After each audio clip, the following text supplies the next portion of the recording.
Assalamualaikum warahmatullahi wabarakatuh. Alhamdulillahi rabbil alamin alladzi yahdi man yasha' ila siratim mustaqim. Asyhadu an la ilaha illallah al-qawiyyul matin wa asyhadu anna Muhammadan abduhu wa rasuluh al-mab'uts rahmatan lil alamin. Allahumma salli wa sallim wa barik ala Sayyidina Muhammadin wa ala alihi wa ashabihi azma'in, amma ba'du. Qala Allah ta'ala fil kitabihil karim, a'udzu billahi minasy syaithanir rajim. Wa'budullaha wa la tusyriku bihi syai'a wa bil walidaini ihsana wa bidil qurba wal yatama wal masakini wal jari dil qurba wal jaril junubi was sahibi bil jambi wa ibnis sabil wa ma malakat aymanukum innallaha la yuhibbu man kana muhtalan fakhura. Shadaqallahul azim. Kita mulai dengan membaca basmalah. Bismillahirrahmanirrahim. Raditu billahi rabba wa bil islami dina wa bi Muhammadin nabiyyan wa rasula. Rabbi zidni ilma warzuqni fahma waj'alni minas shalihin. Kita teruskan kajian kita huruf I. Hari ini kita bahas ihsan dan ikhlas. Topik yang sangat umum dan mungkin sebagian besar kita sudah memahaminya dengan benar ya. Minggu lalu berhalangan untuk hadir ke sini, mohon maaf. Pak Kiai Khotib di mimbar biasanya di akhir khutbahnya sering mengutip ayat Allah, innallaha ya'muru bil adli wal ihsan. Sesungguhnya Allah memerintahkan untuk berbuat adil dan ihsan. Wa yanha 'anil fahsya wal munkar wal bagh. Sebaliknya melarang perbuatan fahsya, munkar wal bagh. Itu lazim disampaikan oleh Yai Khotib di atas mimbar, menunjukkan betapa pentingnya untuk berbuat ihsan. Adik tahu kira-kira ihsan itu apa?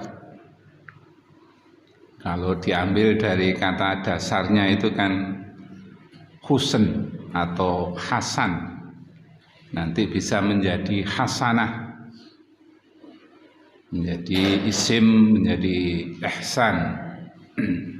Di ayat yang tadi kita baca, wabil walidaini ihsana, dan kepada kedua orang tua kita hendaklah berbuat ihsan. Maknanya paling tidak ada dua makna. Makna yang pertama, ihsan itu memberi nikmat kepada orang lain. Bahasa sekarang berbagi ya, berbagi kebaikan atau nikmat kepada orang lain. Yang kedua adalah berbuat baik. Maka ihsan itu dalam makna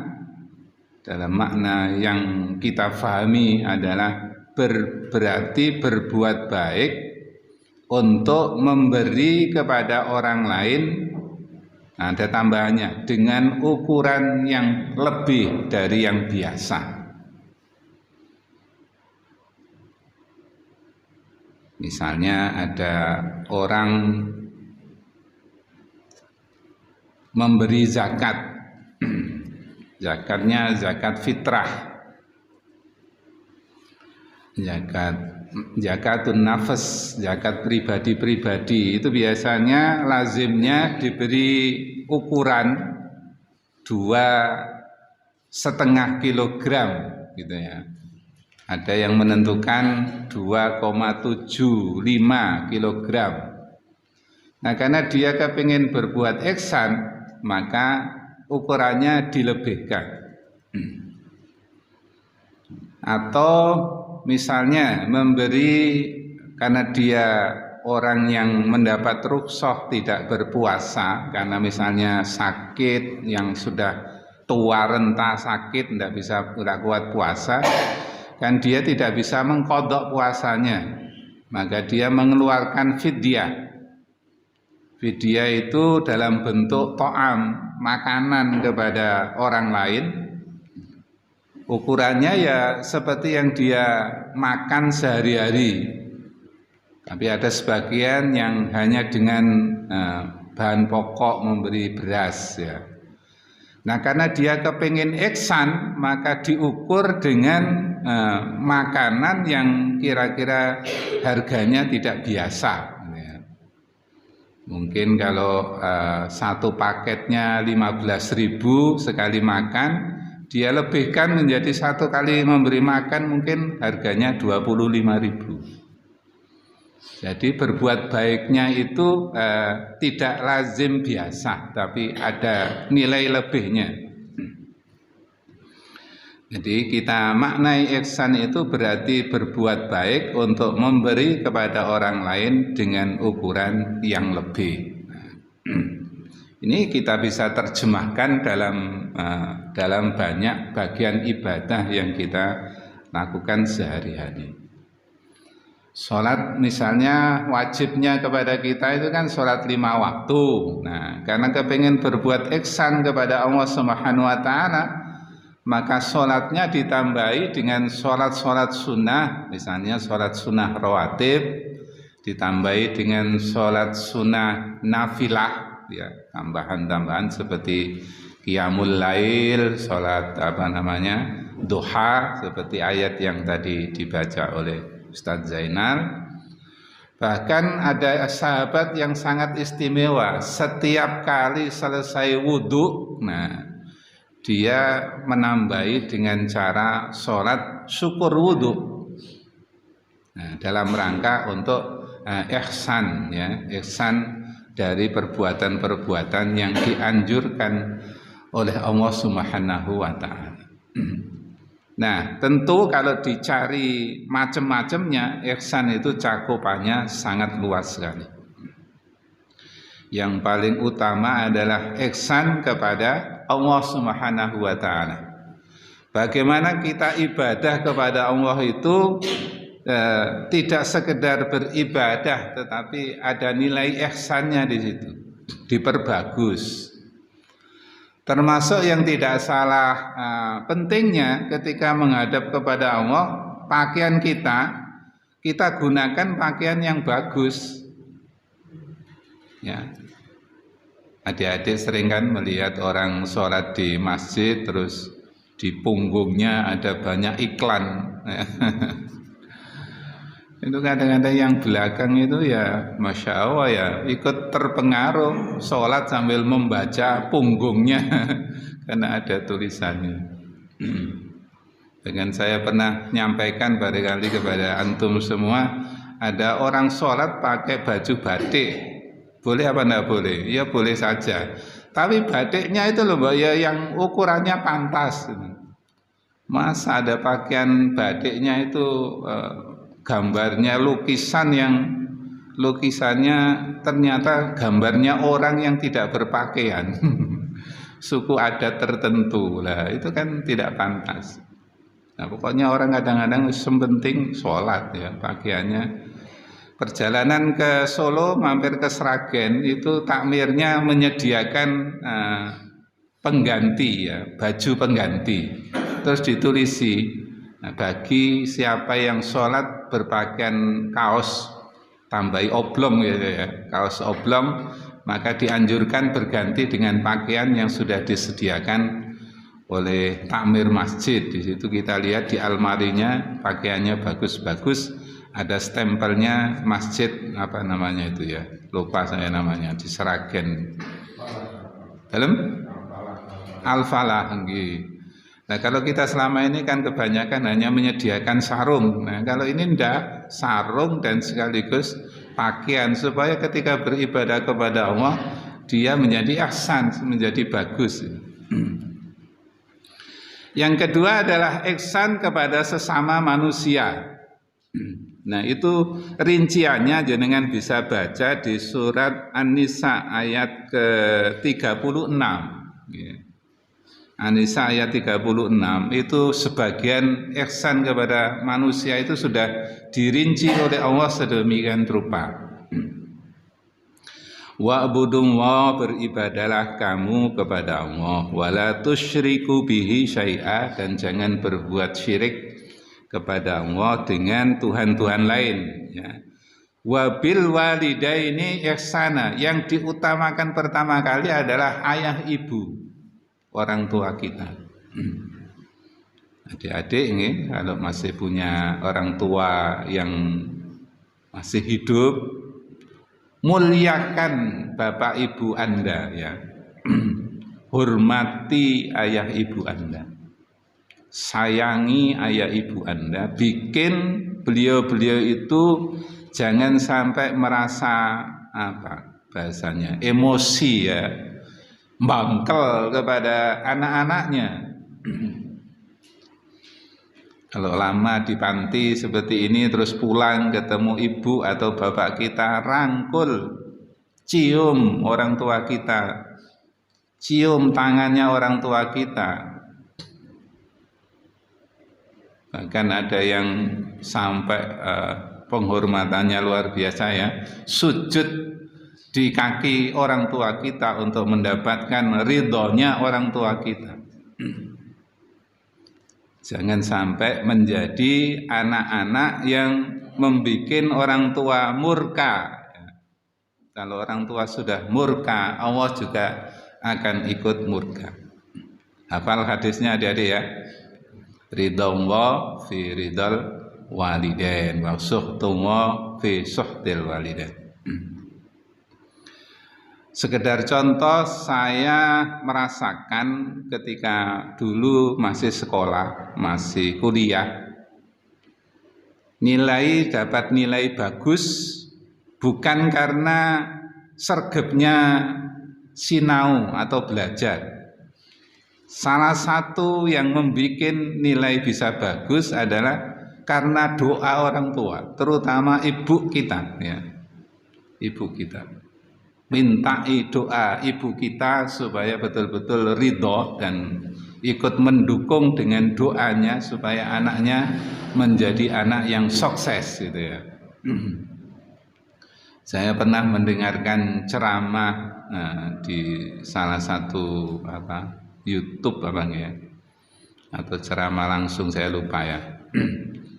Bahkan orang tua itu berusaha kalau marah kemudian ngamuk kepada anaknya, itu dibikin amukannya itu jangan sampai menjadikan Allah murka, saking sayangnya kepada anaknya. Anake nuwakale luar biasa, kemudian didongakno, ya le ndak apa-apa le, engko nek gedhe tak dongakno awakmu dadi ketua DPR. Jadi donga niku tambah donga sing apik ngene.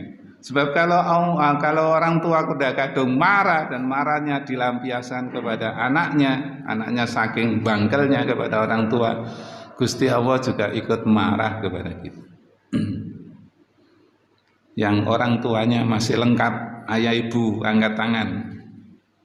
Adik-adik, ayah ibu yang masih lengkap. 1, 2, 3, 4, 5, 6, 7, 8, 9, anggap 10. Yang ayahnya masih ada, ibunya tidak ada.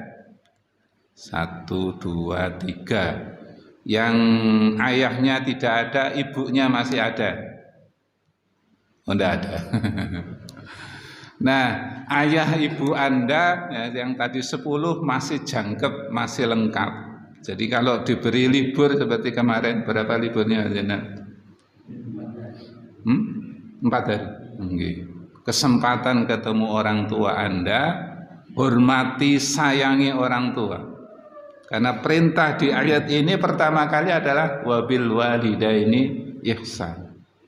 terutama orang tua. Sahabat bertanya kepada Rasulullah Muhammad SAW untuk membandingkan kasih sayang ibu kepada kasih sayang ibu dibanding bapak 3 lawan 1. Bagaimana cara berbuat ihsan kepada orang tua? Ibumu, ibumu, ibumu, baru bapakmu. Nah, terus rinciannya yang kedua, wabidil kurba, sanak kerabat. Jadi kita di samping menghormati kepada orang tua juga hormat kepada kerabat kita, sambung tali silaturahim. Tapi sekarang modelnya silaturahimnya diganti dengan HP lah ya. Tanya kabarnya cukup melalui HP. Kalau dulu kan model hari raya orang tua mengajak anak-anaknya, cucu-cucunya bareng gitu kan. Sekarang sudah tidak musim ya. Kalau hari raya ya biasa-biasa saja karena sudah diganti dengan HP. Wabil walidaini ihsana wabidil kurba wal yatama, dan berbuat ihsan kepada anak-anak yatim yang tadi bapaknya sudah meninggal dengan ibu. Nah, itu perlu dihormati. Rasulullah Muhammad SAW diberi julukan namanya Abul Yatama, bapaknya anak yatim. Maka Rasulullah dalam surat Ad-Duha yang tadi dibaca oleh Ustaz Zainal itu langsung diperintahkan oleh Allah Subhanahu wa taala setelah diberi penjelasan kondisi sebelumnya. Wadduha wallaili idza saja ma wadda'aka rabbuka wa ma qala walal akhiratu khairul laka minal ula wala saufa yu'tika rabbuka fatarda. Nah, di sini dijelaskan alam yajidka yatiman fa'awa. Bukankah kamu asalnya dalam kondisi yatim? Maka kemudian di terusannya ayat itu diperintahkan supaya Rasulullah betul-betul bisa memuliakan anak yatim. Alam yajidka yatiman fa'awa wa wajadaka dhalam fahada wajadaka a'ilan fa'aghna fa'ammal yatima fala takhar. Memuliakan anak yatim dan tidak boleh memperlakukan anak yatim secara sewenang-wenang. Saya pernah diceritani oleh orang yang ziarah haji ya, ziarah haji. Awalam saya tidak tahu persis kejadian yang sesungguhnya karena hanya cerita ya. Ada orang yang mengasuh anak yatim. Mengasuh anak yatim.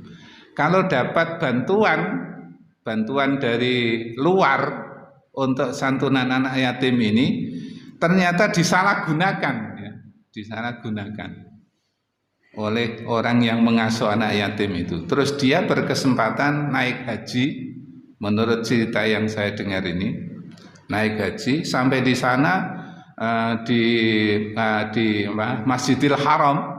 Ada orang yang berpakaian putih-putih. Nah, orang yang menyalakan bantuan anak yatim ini kemudian ditangkap, kemudian digelundungkan terus dibungkus sama kain. Dibungkus sama kain. Sampai hampir tidak bisa bernafas ya. Digelundungkan di Masjidil Haram gitu. Terus pulang itu dia introspeksi apa yang sebenarnya terjadi karena ternyata sering menyalahgunakan bantuan untuk anak yatim dimanfaatkan untuk pribadinya. Akhirnya mungkin ya itu ya orang menyebut yang ziarah mungkin malaikat. Mungkin malaikat karena dia memperlakukan anak yatim tidak pada tempatnya. Maka di samping harus memuliakan juga tidak boleh menghandre berlaku sewenang-wenang kepada anak yatim. Wal masakin, dan kepada berbuat ihsan kepada orang-orang miskin. Ini jumlahnya kan sangat banyak sekali hadirin sekalian ya. Caranya dengan berbagai macam cara bisa kita lakukan. Ada santunan-santunan untuk anak yatim dan seterusnya. Silakan nanti dibaca sendiri di surat An-Nisa ayat 36 untuk berbuat ihsan ini. Di samping ihsan kepada Allah Subhanahu wa taala, ihsan kepada sesama manusia, kita sesungguhnya juga dianjurkan untuk berbuat ihsan kepada makhluk Allah yang lain. Kepada makhluk Allah yang lain. Innallaha kataba 'alaikum al-ihsan ala kulli syai'.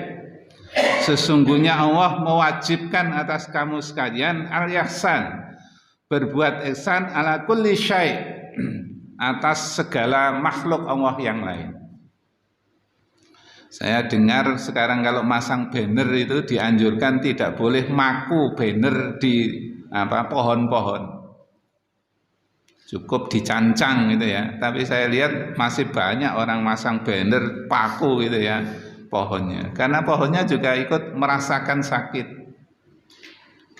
Saya pernah melihat di YouTube ada artis yang punya kebiasaan memelihara bunga. Kalau menyirami diajak ngomong bunganya, diajak ngomong bunganya ya. Jadi untuk memuliakan kepada pohon-pohonan itu ya, diajak ngomong. Padahal ya kan kita tidak bisa mendengar ya apa jawabannya pohon. Nah, tapi dia berusaha untuk memuliakan kepada, berbuat ihsan kepada pohon itu. Apalagi katanya kalau pohonnya itu sering dingajeni itu bisa lebih mungkin bermanfaat. Saya membaca sebuah buku, ada orang yang saking menjaga supaya tidak menyakiti pohon-pohon, dan kalau misalnya terpaksa menyakiti itu pohonnya bisa memberi maaf. Kalau mau menebang pohon, mau menebang rumput, dia baca istighfar. Astagfirullahaladzim, baru dipotong rumputnya atau pohonnya. Jadi kalau misalnya itu dianggap salah itu ya, dianggap salah, Allah akan memaafkan ya. Kita kan nggak usah pikir sampai segitu ya, potong saja, papras saja gitu kan, tidak peduli. Yang saya sangat menyayangkan itu kalau ada orang dicokot semut ya, dicokot semut. Marahnya itu luar biasa, moro ngambil api ya. Kemudian semut saat teman-temannya dibakar, padahal kan tidak boleh seperti itu. Sak niku pohon-pohon ini ya Allah. Nah, contoh yang bagus itu ketika Idul Adha ya, Idul Adha. Kalau sedang motong hewan, itu kalau mau berbuat ihsan, ketika motong hewan itu harus dijauhkan dari temannya. Supaya temannya itu tidak miris Pak, melihat koncone kok dibelah ya. Jadi dijauhkan, tapi kita kan nggak peduli ya. Wis pokoknya kono langsung di Masya Allah ya. Nah, termasuk lading yang digunakan untuk menyembelih itu harus betul-betul dipertajam supaya ketika menyembelih korban itu tidak merasa kesakitan. Ada yang menyembelih hewan sapi tidak sampai meninggal, sapinya malah lari. Ya karena kurang tajamnya pisau yang digunakan dan seterusnya. Berarti hadirin sekalian, kalau kita dianjurkan berbuat ihsan ini cakupannya sangat luas sekali, sangat banyak sekali. Nah, supaya ihsan kita ini tidak sia-sia, maka yang kedua yang dianjurkan kepada kita adalah berbuat ikhlas. Supaya kebaikan kita yang tidak biasa, yang berlebih itu tidak sia-sia, maka Allah Subhanahu wa taala memerintahkan kepada kita untuk berbuat ikhlas. Banyak ayat yang mengajarkan tentang ini. Sampai ada ayat Al-Qur'an ya. Sampai ada ayat Al-Qur'an yang diberi nama surat Al-Ikhlas. Qul huwallahu ahad, yang nilainya itu Masya Allah, sangat luar biasa hebatnya. Tapi kita mungkin kan hanya sampai pada tahap membaca dan menghafal, tapi tidak difahami kandungan dalamnya yang begitu sangat hebat. Di kitab-kitab tafsir itu banyak dijelaskan kalau Al-Quran itu sekian banyak ayat atau sekian banyak juz, itu bisa kandungannya itu diwakili surat Al-Ikhlas. Al-Ikhlas itu menjadi sepertiga dari bagian Al-Quran, ya. Sehingga kalau dibaca 3 kali suratul Al-Ikhlas itu berarti sama seperti telah menghatamkan Al-Quran, ya. Saking hebatnya surat Al-Ikhlas itu. Sehingga kalau di majelis-majelis tahlil dzikir itu ya, biasanya khusus Qul huwallahu ahad itu dibaca 3 kali. Qul huwallahu ahad, Allahus samad, lam yalid wa lam yulad wa lam yakul lahu kufuwan ahad. Ini biasanya dibaca 3 kali karena nilainya sama seperti menghatamkan Al-Quran. Nah, bagi orang-orang yang mungkin malas membaca Al-Quran, ya Al-Ikhlas mawon dikata-katain, ya. Bolak-balik bisa menghatamkan Al-Quran. Nah, kalau difahami secara mendalam betapa dalam surat Al-Ikhlas itu diajarkan kepada kita beribadah kepada Allah itu semata-mata karena Allah Subhanahu wa taala, untuk mendapatkan ridho dari Allah Subhanahu wa taala dan tidak dicampuri oleh unsur-unsur ibadah kepada yang lain. Balik kepada surat An-Nisa tadi, wa'budullaha wa la tusyriku bihi syai'a. Kalau beribadah kepada Allah jangan dicampuri unsur peribadatan kepada sesembahan yang lain. Allah lah satu-satunya zat yang harus disembah. Allah lah yang menjadi tempat bergantung kepada kita sekalian. Sehingga makna Al-Ikhlas itu sebagian menyatakan adalah beribadah kepada Allah semata-mata untuk mendapatkan ridha Allah Subhanahu wa ta'ala. Kalau diibaratkan emas, dia seperti emas 24 karat, ya. Tidak ada campurannya dengan perak, misalnya begitu. Kalau diibaratkan dengan air, maka disebut dengan ma'un khalis. Ma itu artinya air, khalis itu yang jernih, putih, jernih, tidak ada campuran dengan yang lain. Jadi ikhlas itu berarti secara umum dapat dikatakan ialah ibadah kita kepada Allah Subhanahu wa taala secara bersih hati nurani kita, tidak ada unsur-unsur yang lain. Tadi syirik. Yang kedua itu yang harus betul-betul hati ialah harus bebas dari noda riya. Ada ulama yang menyatakan syirik itu syirik yang besar, sedangkan riya itu bagian dari syirik, tapi syiriknya syirik kecil.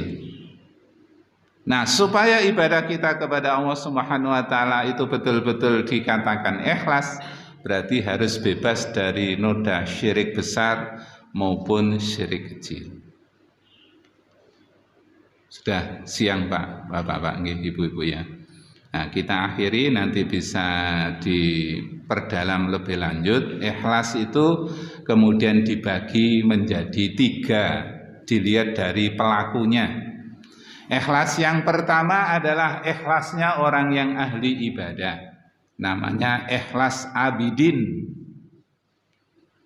Dia ikhlas beribadah kepada Allah meskipun ada motifnya supaya mendapatkan balasan pahala dan surga dari Allah dan dibebaskan dari siksa api neraka. Saya kira kita semua bisa masuk kategori ini. Namanya ikhlas abidin. Yang kedua adalah ikhlas muhibbin. Jadi beribadahnya kepada Allah itu tidak ada pamrih untuk mendapatkan pahala dan surga bebas dari siksa api neraka, tetapi atas dasar cintanya kepada Allah Subhanahu wa taala, mencintai Allah secara tulus dan berharap Allah juga mencintai kita secara baik atau secara sempurna. Nah, yang kedua ini mungkin kita juga bisa masuk ke situ, tapi ini harus betul-betul dilatih ya, dilatih dengan sebaik-baiknya.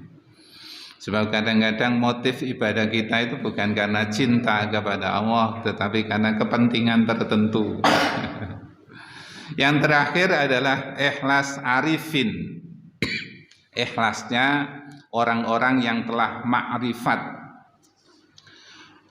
memahami tentang Allah Subhanahu wa taala dengan sempurna, sehingga ibadahnya betapa begitu hebatnya untuk mendapatkan ridhonya Allah Subhanahu wa taala.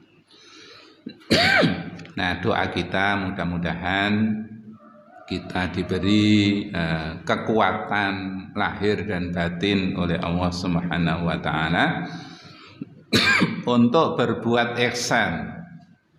Ihsan kepada Allah, ihsan kepada sesama manusia, ihsan kepada makhluk. Ihsan kita diterima oleh Allah Subhanahu wa taala karena kita lakukan dengan ikhlas tanpa pamrih. Kalau ataupun ada pamrihnya masih bisa diterima oleh Allah Subhanahu wa taala, dan itu akan menjadi bekal utama bagi kita dalam menjalani hidup ini, hidup yang sementara sampai hidup yang kekal besok di akhirat kelak. Amin ya rabbal alamin. Terima kasih, mohon maaf. Kita tutup dengan bacaan kafaratul majlis. Subhanaka Allahumma rabbana wa bihamdika asyhadu an la ilaha illa anta astaghfiruka wa atubu ilaik. Walhamdulillahi rabbil alamin. Assalamualaikum warahmatullahi wabarakatuh.